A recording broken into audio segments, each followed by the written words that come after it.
Pak.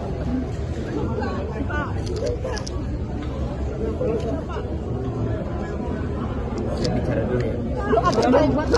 Bapak pasti bebas. Nanti kita lanjut lagi ya teman-teman. Nanti kita lanjut lagi.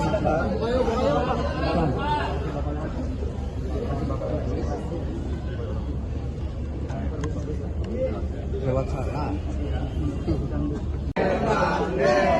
Mundur.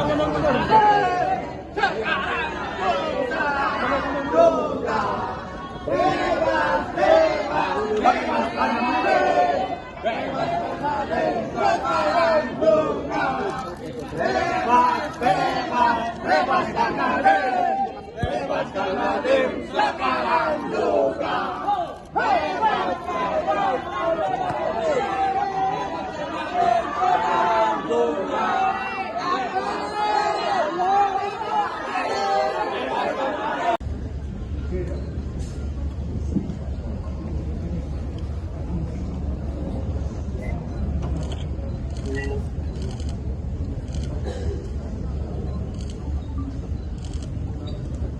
Assalamualaikum warahmatullahi wabarakatuh. Waalaikumsalam warahmatullahi wabarakatuh. Saya sulit mencari kata-kata karena perasaan terbesar saya pada hari ini adalah saya berasa sangat bersyukur bahwa dalam perjuangan 1 tahun ini saya tidak merasa sendirian.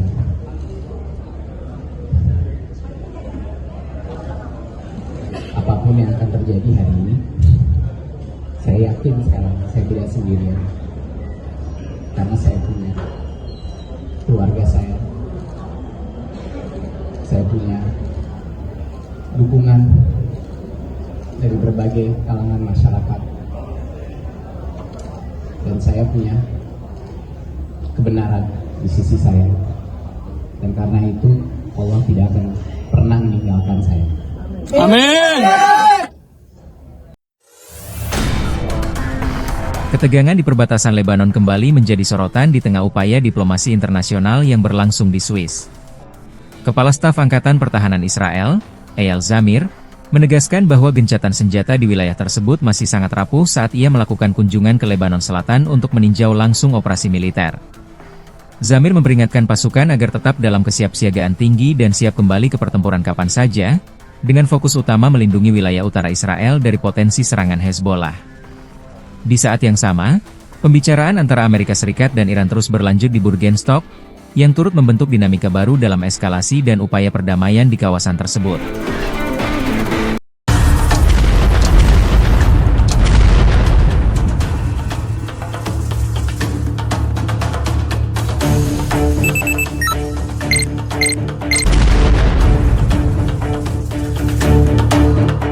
Gelombang serangan besar kembali mengguncang Ukraina.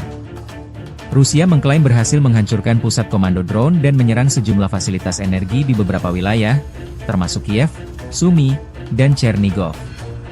Kementerian Pertahanan Rusia menyebut bom FAB-500 dan rudal KH-39 digunakan untuk melumpuhkan target militer Ukraina. Sementara itu, militer Ukraina melaporkan Rusia melancarkan 56 serangan udara, menjatuhkan 163 bom berpemandu, serta mengerahkan lebih dari 6.300 drone dalam 24 jam terakhir. Konflik yang telah berlangsung sejak 2022 itu terus menunjukkan eskalasi, meski rekaman yang dirilis Kementerian Pertahanan Rusia belum dapat diverifikasi secara independen.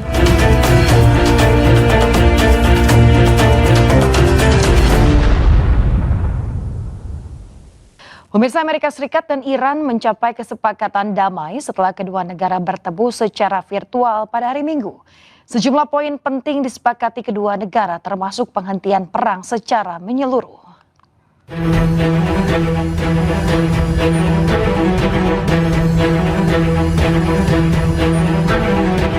Amerika dan Iran telah sepakat berdamai meski baru bertemu secara virtual pada Minggu 14 Juni dan baru akan menandatangani kesepakatan pada Jumat 19 Juni di Swiss.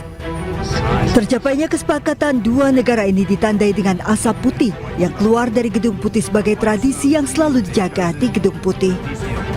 Beragam spekulasi menyebut ada upaya agar Iran dan Amerika tidak mencapai kesepakatan, termasuk spekulasi isu perbedaan pendapat di pemerintah Iran. Namun isu ini dibantah tegas oleh Presiden Iran. شورای امنیت نشستن و با قاطعیت با تمام اکثریت قاطع به اصطلاح حالا مسبب کردم الانم دارم گفتگو میکنن که ببینن چجوری هر چیزی هم که صلاح باشه رهبری نشون بده همه ما هم سپاه هم بسیج هم نمیدونم دولت همه ما اطاعت خواهیم کرد.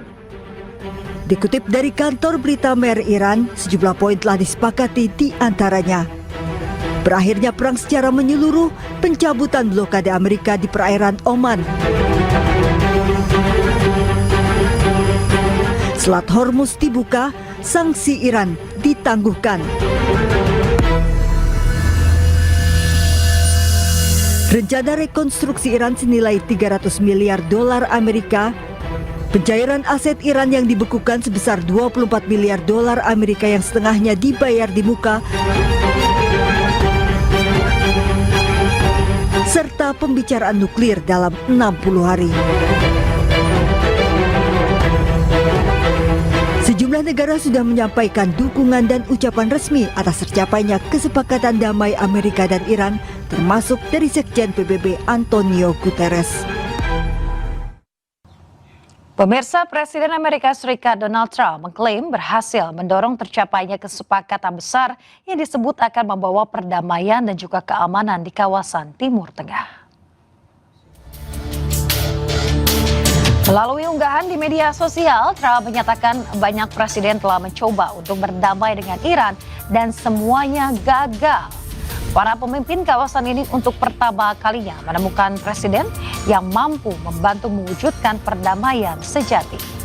Trump juga menyebut dengan dibukanya selat setelah penandatanganan kesepakatan pada hari Jumat 19 Juni 2026 akan memungkinkan pembersihan ranjau serta memulihkan arus distribusi minyak.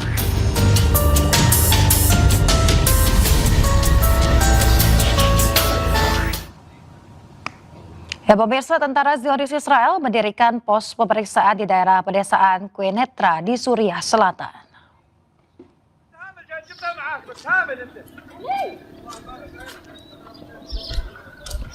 Pasukan bersenjata Israel terlihat di sebuah pos pemeriksaan di desa Saida al-Jolan di daerah pedesaan Quneitra di Suriah Selatan dalam rekaman di hari Senin.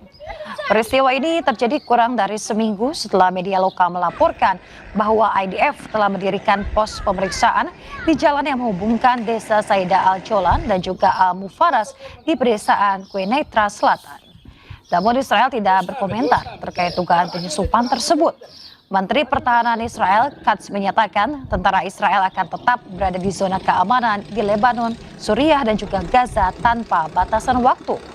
Hal ini terjadi setelah Amerika Serikat dan Iran mengonfirmasi bahwa mereka telah mencapai kesepakatan untuk mengakhiri konflik mereka.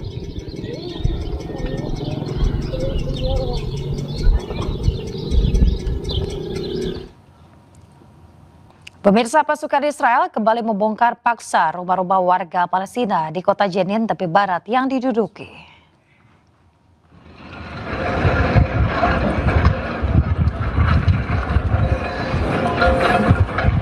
Pembongkaran secara paksa di kawasan kota Barta'a, kota Jenin tepi barat Palestina dilakukan pada hari Minggu. Nampak sejumlah alat berat dikerahkan meratakan rumah-rumah yang menjadi sasaran operasi. Pasukan Israel berdalih bangunan yang dihancurkan tidak memiliki izin pembangunan resmi dari otoritas Israel. Dalam sepekan terakhir, sedikitnya 15 rumah di kawasan ini telah dibongkar paksa oleh otoritas Israel.